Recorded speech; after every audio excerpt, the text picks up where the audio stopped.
Bismillahirrahmanirrahim. Assalamualaikum warahmatullahi wabarakatuh. Kembali lagi bersama saya Reza Bastian. Saya adalah seorang digital marketing ya dan juga business coach yang dimana membantu para UMKM dan pebisnis agar bisa semakin meningkat penjualannya di era digital. Nah, yang sering saya bahas yaitu digital marketing, strategi bisnis dan beberapa di antaranya. Nah, pada kesempatan kali ini saya akan bahas hal yang paling menarik dan mungkin bisa dibilang sangat jarang ya untuk dibahas oleh orang-orang ya. Mungkin hanya satu poin saja ya yang sering dibahas, tapi poin yang lainnya mungkin jarang ya saya lihat dibahas. Nah, di sini saya akan ngebahas tentang apa itu tentang personal branding dan tentang personal value. Nah, jadi buat teman-teman ya, mungkin ada bertanya apa sih perbedaan antara personal branding dan personal value? Yang mungkin kita sering tahu yang di mana-mana ya, bahkan banyak para kreator itu membuat suatu hal pembahasan itu tentang personal branding dan tidak sedikit juga ada yang membuat e-booknya, buat bukunya, sampai buat workshopnya. Nah, pada kesempatan kali ini saya ingin membahas yang lebih ringan ya dan juga ada dari sisi yang berbeda ya, yaitu tentang dasarnya terlebih dahulu ya. Jadi kalau kita bisa melihat bahwasannya secara pengertian ya, personal branding itu adalah tentang apa yang dunia lihat dan rasakan tentang kehadiran kita. Ya, seringkali dirancang untuk mendukung karir ataupun bisnis dengan tujuan tertentu. Jadi bisa dibilang personal branding tentang apa yang diceritakan orang lain ya terhadap diri kita.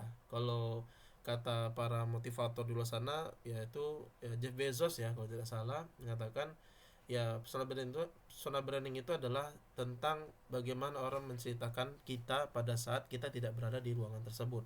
Nah, jadi personal branding ini bisa dikatakan sesuatu hal yang sangat mahal ya, sesuatu hal yang menjadi pembeda ya, mengapa orang memilih kita ya ketimbang orang lain gitu secara produk ya ataupun jasa di bisnis.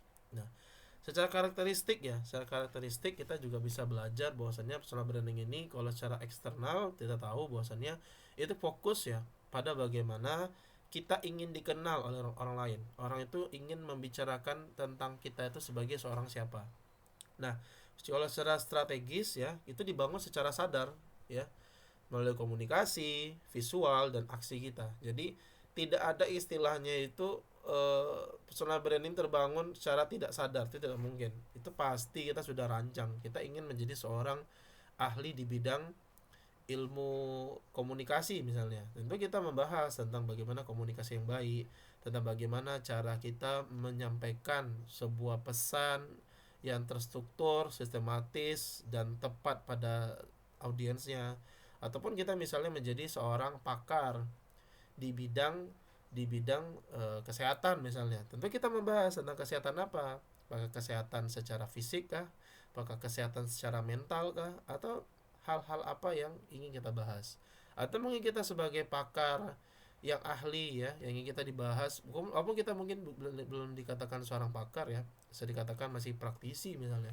Tapi kita juga bisa membangun hal tersebut dengan tiga cara tadi, dengan cara bagaimana kita komunikasikannya secara publik, apalagi sekarang digital, bagaimana kita sampaikan ke digital melalui media sosial dan lain sebagainya, seperti itu. Nah, yang ketiga, yang berikutnya itu adalah bersifat dinamis. Karakteristik itu dapat berkembang mengikuti tren atau kebutuhan pasar. Nah, jadi kita bisa melihat teman-teman bahwasannya personal branding itu terlihat dari seperti apa kebutuhan pasar ya. Saya juga melihat ya, ini real ya di lapangan ya. Kalau kita bisa melihat sekarang itu banyak orang yang mengakuisisi ya, mengambil apa ya, mengakui dirinya bahwasannya dia adalah seorang ahli di bidang AI misalnya. Padahal kalau bisa dibilang AI itu banyak loh. AI itu banyak dan itu hanya sebatas dia cuma membahas tentang tips and triknya saja. Jadi dia bukan bikin AI ya, dia nggak bikin AI, dia nggak membuat AI-nya gitu lah, tapi dia mengambil nama bahwasanya tuh dia adalah seorang pakar AI gitu loh. Nah itu pernah ya, di sini saya nggak sebutin ya siapa orangnya gitu ya. Jadi sampai tuh sampai diundang gitu lah ya soal pejabat-pejabat publik gitu. Jadi bisa dikatakan itu menarik sekali. Dia nggak bikin AI gitu loh, cuman dia membahas tentang bagaimana momentum strategi marketing dengan AI gitu loh. Tapi dia bisa melabeli dirinya adalah seorang yang ahli di bidang AI kayak gitu. Padahal harusnya memang dia harus benar-benar pakar di bidang itu. Dia harus bikin AI-nya. Tapi di sini di dalam tahapan personal branding ya yang harus teman-teman pahamin itu tidak harus seperti yang tadi saya sebutkan. Dia harus buat apa-apa sistem AI-nya, nggak harus sebetulnya. Yang penting dia sangat paham ya bagaimana kerja dari AI tertentu ya, karena AI itu banyak ya, tidak hanya satu aplikasi aja tapi banyak banget aplikasinya. Nah tapi bagaimana itulah menjawab kebutuhan pasar, bahwasanya pasar itu sedang butuh orang yang ngebahas tentang AI kayak gitu loh, ngebahas tentang AI. Akhirnya bisalah orang membuat personal brandingnya adalah seorang pakar AI. Atau juga yang lainnya ya, misalnya ada orang melabeli dirinya tentang dia tuh praktisi di bidang konten kreator, banyak banget ya, banyak banget ya. Kenapa orang itu membuat hal tersebut? Padahal kalau kita bilang orang-orang dulu tuh tidak ada gitu loh, tidak ada istilahnya konten kreator gitu loh, mana ada, zaman-zaman orang tua kita dulu mana ada kayak gitu. Tapi karena kebutuhan pasar dan itu lagi trennya, orang kalau nggak bikin konten orang nggak bisa laku produknya, jadi ya udah ada orang yang memanfaatkan itu menjadi bisnisnya, menjadi seorang praktisi di dunia konten kreator seperti itu ya. Itu berkaitan dengan dinamis ya karakteristiknya. Kemudian keempat, berkaitan dengan persepsi ya, itu adalah bergantung pada pandangan publik terhadap kita. Jadi kita sebenarnya tujuan membangun sebuah branding itu adalah bagaimana membangun ya dari pandangan publik terhadap diri kita. Pastikan kita menyampaikan satu pesan kepada publik, jangan sampai kita terlalu banyak pesan yang kita sampaikan sehingga jadinya orang bingung kita ini siapa sih sebenarnya, seperti itu. Nah jadi harus kita benar-benar hati-hati ya. Kalau kita ingin fokusnya di satu bidang, itu aja disampaikan di seluruh hal ya.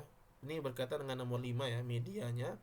Itu bisa dengan media sosial, dari website ataupun aktivitas publik lainnya. Nah, contohnya misalnya kalau dari sisi saya yang bisa saya sampaikan itu adalah, kalau orang dengar kata saya gitu, Reza Debastian atau Coach Reza itu apa? Yaitu seorang pakar digital marketing yang selalu membuat solusi inovatif untuk UMKM. Jadi bisa dibilang apa-apa aja. Tentu kalau misalnya teman-teman melihat media sosial saya tuh, saya banyak sharing tentang digital marketing, mengisi tentang digital marketing dan beberapa diantaranya kayak gitu. Jadi teman-teman juga harus memperhatikan hal tersebut sampai pada di titik tuh saya ada buat kayak semacam ini apa ya, itu tuh kolaborasi itu ya sama kementerian ya, Kementerian Kominfo ya, ini buat buat ini modul. Nah ini untuk UMKM nih, mana ini, nih transformasi digital bisnis UMKM. Ini tentang isian bukunya tentang tentang ini, nih ya, ini tidak saya spill ya, ini buat tentang buku gitu loh. Ini bisa bilang karya ya, ini sebagai solusi inovatif yang sangat-sangat membantu gitu loh. Di sini ada membuat perencanaannya gitu ya, strateginya, dan juga bisa belajar secara digital juga. Ini ada apa namanya, ada scan barcode-nya. Jadi sesuai dengan namanya ya, ingin dikenal sebagai seorang yang ahli di bidang digital marketing seperti itu. Nah kalau teman-teman inginnya seperti apa kayak gitu. Nah kalau kita bicara tentang elemen, tentu elemen utama dalam membangunnya tentu ada beberapa banyak ya, tapi bisa kita bahas di sini adalah yang pertama adalah kejujuran ya, nilai yang mencerminkan integritas seseorang. Yang kedua etika, cara seseorang menentukan yang benar dan salah. Yang ketiga prioritas, hal-hal yang dianggap penting dalam hidup seperti itu. Nah itu tuh tentang personal personal branding. Nah lalu bagaimana kalau kita membahas tentang personal value ya, ini sangat sangat kalau secara pribadi ya, secara pribadi tuh sangat jarang ya saya dapatkan tentang pembahasan ini ya. Paling ya tentang umum ya, umum yang terlalu kemana-mana gitu ya, tapi jarang membahas sampai ke bagian dasarnya gitu loh. Jadi kalau kita bisa bilang personal value itu adalah inti dari siapa diri kita sebenarnya. Jadi kalau saya bisa bilang ya, sebelum kita membahas terlalu jauh ya, ini juga sebagai masukan ya untuk siapapun kreator yang nonton ini, yang personal branding, membahas personal branding atau apapun itu, sebaiknya fokuslah tentang bagaimana menjelaskan tentang value itu, personal value itu seperti apa, karena itulah menjadi pondasi dasar sebelum kita memasuki personal branding. Karena personal branding itu bersifat eksternal, apa persepsi orang terhadap diri kita. Nah, jadi bisa dibilang personal value itu adalah dasarnya. Jadi sebelum kita ngebangun personal branding, ya personal branding itu bersifat eksternal. Personal value itu terhadap diri kita. Nilai-nilai apa yang kita tanamkan di dalam kehidupan kita. Apakah kita menjadi seorang yang berintegritas, seseorang yang happy, seseorang yang seperti apa? Itu yang menjadikan diri kita tuh kepada apa branding yang mau kita tanamkan. Kalau kita bicara tentang bisnisnya itu sebagai tambahannya saja. Misalnya tadi kita ngebahas tentang seorang digital marketing. Digital marketing seperti apa? Ia memberikan materi yang menyenangkan, yang membuat peserta menjadi bahagia, seperti itu. Yang membuat peserta menjadi mencapai tujuannya. Nah, seperti itu. Nah, itu salah satu contohnya ya. Nah, kalau karakteristiknya gimana personal value ini? Kalau yang pertama tentu kita bahas tentang internal, karena value itu tentang internal. Jadi fokus pada siapa diri kita sebenarnya, ya gitu, tanpa harus menjual citra, ya, menjual citra.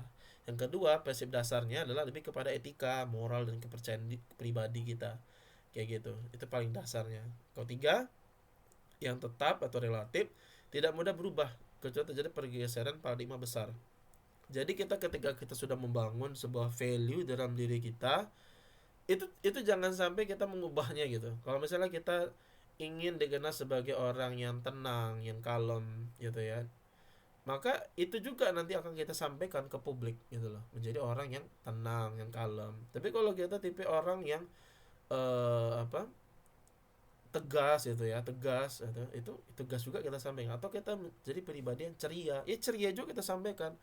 Sampai nanti di tahapan kalau kita bekerja punya apa profesionalitas misalnya ya, bangun jasa misalnya gitu, maka ceria juga gitu. Kayak saya misalnya tipe yang ceria gitu ya, ketika saya mengisi suatu acara seminar atau workshop, itu saya pastikan juga ceria gitu loh, membuat peserta menjadi ketawa gitu loh, karena itu adalah personal value yang ingin saya sampaikan bahwasanya oh, Coach Reza itu ternyata orangnya yang suka yang ceria-ceria. Ah, seperti itu. Lain halnya kalau misalnya terjadi hal-hal tertentu ya, tapi ini biasanya sangat sangat jarang sekali ya. Kenapa kok diubah gitu loh? Kenapa? Tentu ada pertanyaan besar gitu ya. Sebaiknya sih tidak ada gitu. Seharusnya tidak ada seperti itu. Yang keempat, itu berkaitan dengan diri sendiri ya, refleksi dari kejujuran dan integritas pribadi kayak gitu. Yang kelima, tidak bergantung pada media. Kadang-kadang memang secara value itu kita ngebangun secara apa ya, ada atau tidaknya orang yang melihat kita gitu ya, value dalam diri kita itu tetap akan ada gitu. Jadi tidak harus muncul dari hal kayak oh, di apa nih, di depan kamera misalnya value-nya seperti berubah gitu ya, enggak gitu, tetap sama, karena memang itulah cerminan diri kita yang kita tanamkan. Ibaratnya kita sedang menanam di apa di kebun gitu ya, itulah nanti yang muncul. Misalnya kita tanamnya apel, maka apel juga yang muncul gitu loh. Kalau kita tanamnya mangga ya mangga, nggak mungkin tanamnya mangga yang berbuahnya apel, kan tidak mungkin kayak gitu. Nah, contohnya mungkin secara contoh kita bisa menyampaikan tentang ya saya percaya pada kerja keras ya, kerja cerdas ya, kejujuran, inovasi dan juga prinsip hidup. Itu juga bisa yang kita tanamkan nilai-nilai dalam diri kita. Ya. Elemen utamanya tentu ya visibilitas ya, seberapa dikenal Anda di lingkup tertentu, relevansinya, apa yang membuat kita menonjol di bidang tertentu, karena konsistensinya. Nah, nih, ketiga ini konsistensinya, pesan dan aksi yang selalu selaras. Jadi apa ya, saya bisa sampaikan ini salah satu quote-nya Bruce Lee ya. Jadi ini sangat terkenal sekali ya. Bruce Lee itu menyampaikan, saya tidak takut ya dengan orang yang melatih 10.000 jurus atau 1.000 jurus dalam waktu satu kali saja, tapi saya lebih takut pada orang yang melatih satu jurus tapi itu 10.000 kali gitu loh. Nah, jadi bisa dikatakan konsistensi kita dalam satu keilmuan itu atau satu value nilai itu sangat bermakna gitu loh, sangat sangat kuat gitu, karena memang terus saja kita ngelatih berkali-kali ya, puluhan ribu kali, belasan ribu kali, supaya apa, kita bisa memberikan nilai-nilai yang tinggi kayak gitu.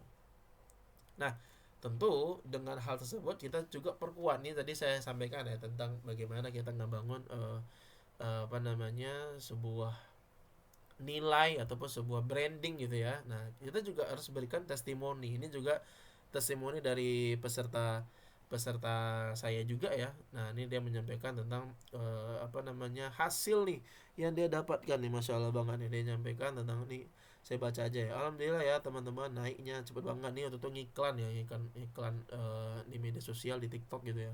Nah, ini sudah sampai di angka 45.300 ya orang yang nonton kayak gitu, dan juga sudah berapa ini, 1911 yang like kayak gitu, yang komen berapa ini nambah nih.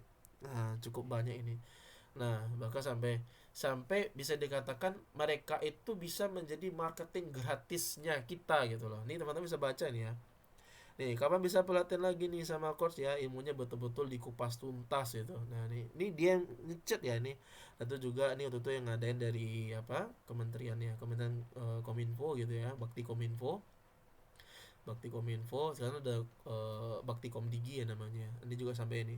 Ini promosi gratis saya nih. Kalau ada pelatihan lagi biar mengundang Coach Reza lagi, biar malam betul-betul naik kelas juga teman-teman. Terima kasih. Itu luar biasa. Jadi ketika mereka itu sudah merasakan value kita, misalkan dari nilai-nilai yang kita sampaikan dan terbukti secara apanya, nilai atau brandingnya, maka dia bisa menjadi orang yang marketing gratis kita loh. Kalau teman-teman belajar di marketing 4.0 itu ada teori 5A ya.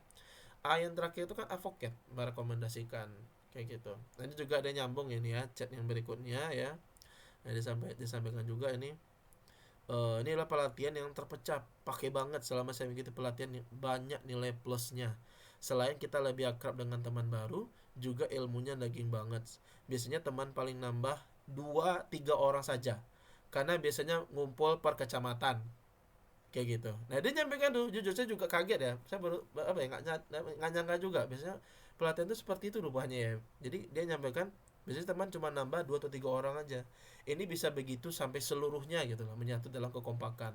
Nah, senang banget bisa ngikuti pelatihan dengan coach. Terima kasih sebanyak-banyaknya, semoga menjadi pahala buat coach Zaza dan tim ya gitu. Jadi bisa dikatakan ini juga nggak satu dua dua acara ya, dan saya juga ada berbagai acara yang lain juga tuh juga sama, testimoni juga sama, sampai kayak waktu itu saya ngisi pelatihan juga sama, mereka juga ngerasain manfaatnya gitu loh.